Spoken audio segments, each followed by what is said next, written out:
Muy buenos días para todos. Mi nombre es Caterine Lara, estudiante de la especialización en Neuropsicología de la Educación.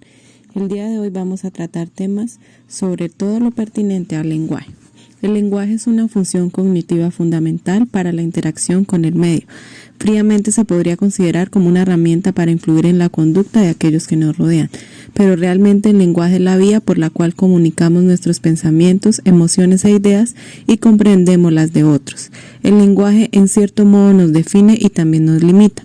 Al menos eso ocurre con las personas que, tras un daño cerebral, ven alteradas capacidades lingüísticas desarrollando una afasia.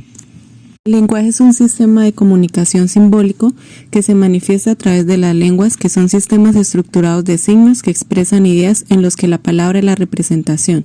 La expresión del lenguaje se realiza a través de la palabra y la escritura, mediante los órganos efectores musculares de las extremidades superiores y del sistema bucofonatorio. El lenguaje tiene 3 niveles de mayor o menor complejidad. Los monemas son las unidades de la primera articulación o unidades más pequeñas dotadas de significado. Pueden tener un contenido semántico o bien una función gramatical. Fonemas son las unidades de la segunda articulación y se definen como las unidades menores de sonido. Constituyen una lista cerrada que en el caso del idioma español está formada por 24 fonemas. De su combinación surgen los monemas. Rasgos pertinentes. Las unidades de la tercera articulación se denominan rasgos pertinentes, que son los movimientos elementales del aparato bucofonatorio que permiten la emisión de fonemas de acuerdo con las convenciones fonéticas de cada lengua. La regulación del lenguaje se lleva a cabo a través de los sistemas motores voluntarios, en los que intervienen las vías piramidales y también mediante las vías que regulan los automatismos motores de tipo extrapiramidal. Principales trastornos del lenguaje del habla. Disfonía. Alteración de la voz producida como consecuencia de trastornos orgánicos o funcionales de los órganos fonatorios. Se manifiesta por cambios en el tono, intensidad, timbre y duración de la voz a pesar de estar preservada la función simbólica del lenguaje. Disartria. Trastorno de articulación del habla causado por alteraciones neuromusculares estando preservado el lenguaje. Puede estar causada por lesión del sistema nervioso central, disartria central, o por lesión de los sistemas efectores del lenguaje, disartria periférica. Afasia. Trastorno del lenguaje de tipo comprensivo o expresivo, tanto hablado como escrito, como consecuencia de una lesión cerebral en las áreas que regulan el lenguaje. Dislalia. Trastorno de la articulación de fonemas que no está causado por patologías del sistema nervioso central ni de los órganos fonoarticulatorios. Disfemia.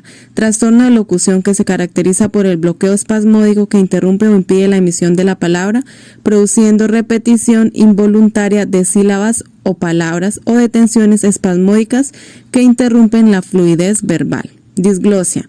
Trastorno de la pronunciación causado por lesiones o malformaciones estructurales de los órganos del habla de origen no neurológico. También recibe la denominación de dislalia orgánica. Bases neurobiológicas del lenguaje. Las bases neurobiológicas del lenguaje se articulan mediante el funcionamiento sincronizado de componentes centrales en el cerebro y periféricos extracerebrales. Los componentes centrales son responsables de la gestión del lenguaje y el habla como actividad simbólica y se localizan en diversas estructuras del encéfalo, especialmente la corteza cerebral asociativa. Los componentes periféricos, como elementos auxiliares del lenguaje y el habla, están situados fuera del sistema nervioso e incluyen los órganos fonatorios y los sistemas visual y auditivo, referido por Portellán. Prácticamente no hay ninguna parte del cerebro que no esté involucrada en el lenguaje, de una manera o de otra. Ciertos trastornos del lenguaje, por sutiles que sean, pueden deberse a alguna lesión física de cualquier estructura del cerebro o cerebelo, los ganglios basales, el sistema límbico de la corteza o subcorteza. Pero como cualquier otra función cognitiva, tienen su base más firme y amplia en la corteza cerebral.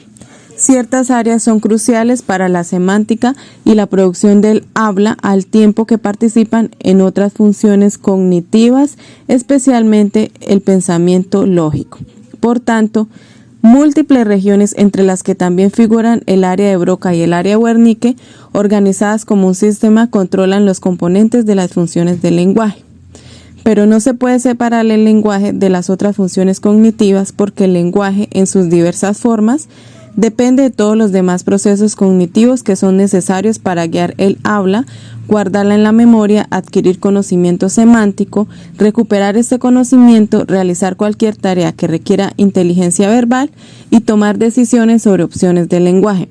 En consecuencia, el lenguaje y el habla se sirven de las mismas redes corticales que otras funciones cognitivas utilizan.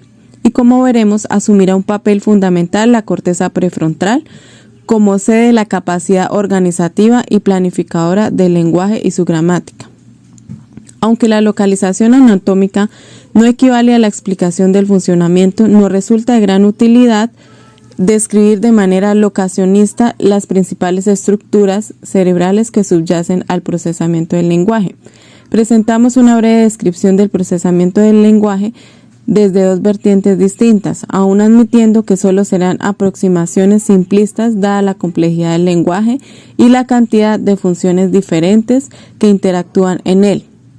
En el primer lugar, describiremos el procesamiento de la recepción y la comprensión del lenguaje, así como el procesamiento de la producción del lenguaje, teniendo en cuenta las bases neurales que presentan dichos procesos. En segundo lugar, nos centraremos en la descripción de las estructuras neurales implicadas en el procesamiento de los tres niveles psicolingüísticos del lenguaje: la forma, el contenido y el uso. Según Damasio, el lenguaje opera en tres sistemas funcionales. El primero, sistema instrumental, correspondiente a la región presilviana del hemisferio dominante, donde tiene lugar el procesamiento fonológico.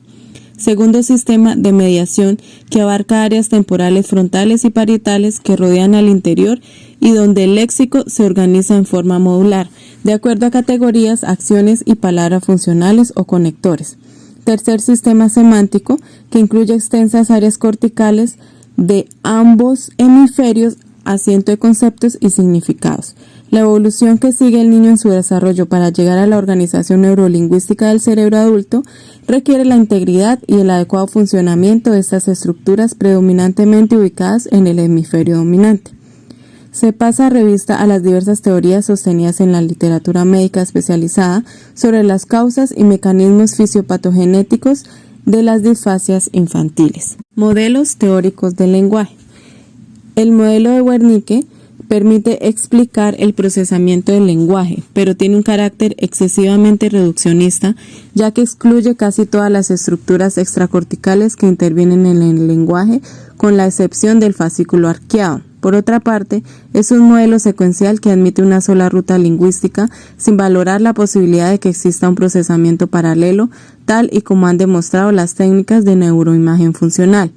Además, la observación de los cuadros afásicos tampoco sigue estrictamente las predicciones hechas por el modelo Wernicke, ya que no existen afasias de Broca o de Wernicke en estado puro, sino que en ambos casos se ve afectado tanto el lenguaje comprensivo como el expresivo en mayor o menor medida. Además, es posible que cualquiera de estas dos modalidades de afasia pueda estar provocada por lesiones en áreas adyacentes, al mismo tiempo que la destrucción completa del área de Broca o de Wernicke, permaneciendo preservado la zona periférica, puede causar trastornos no permanentes del lenguaje expresivo o comprensivo gracias a la neuroplasticidad cerebral. Modelo de Hickok y Poepel. Un modelo más reciente publicado por Hickok y Poepel en el 2004 habla de la existencia de dos rutas del lenguaje, una dorsal y otra ventral, como base de varias dimensiones lingüísticas importantes, la semántica y la fonológica articulatoria. La ruta dorsal es muy similar al propio modelo de Genwisch, incluyendo zonas posteriores del lóbulo temporal y frontal, así como el giro angular. Su papel en el procesamiento del lenguaje tiene que ver con la construcción de la palabra y la posterior articulación de la misma, y por ello se le conoce como vía subléxica. Esta vía estaría más lateralizada en el hemisferio dominante. Ruta ventral. La ruta ventral tiene un papel importante en el significado y comprensión de las palabras, implicando zonas temporales superiores y medias que no estaban incluidas en el modelo clásico y que recibe el nombre de vía léxica. Esta vía estaría más distribuida entre los dos hemisferios. Modelo neuropsicológico. Si bien todas estas teorías procuran explicar el modo en el que se produce la adquisición del lenguaje, En su interacción con el medio, el modelo neuropsicológico aporta la relación que se produce entre la adquisición del proceso y el desarrollo de las estructuras neurofisiológicas que dan soporte a la aparición del lenguaje. De esta manera, en nuestros primeros años de vida, se producirá una especialización de los hemisferios cerebrales, de manera que el proceso del lenguaje será sustentado principalmente por el hemisferio dominante, habitualmente el izquierdo. Sin embargo, tanto la lectoescritura como el lenguaje, tal y como lo conocemos, requerirán que ambos hemisferios trabajen en conjunto para ser capaces de desarrollar un manejo adecuado de este proceso. Dentro del hemisferio izquierdo podemos establecer la existencia de un polo repetitivo y un polo expresivo, a los que darán soporte diversas áreas cerebrales. Cada uno de estos polos se encuentran unidos por numerosas fibras asociativas, permitiendo la comunicación entre ambas funciones. Referido por Hill en el 2006. Muchísimas gracias. Esto fue todo por hoy. Hasta luego.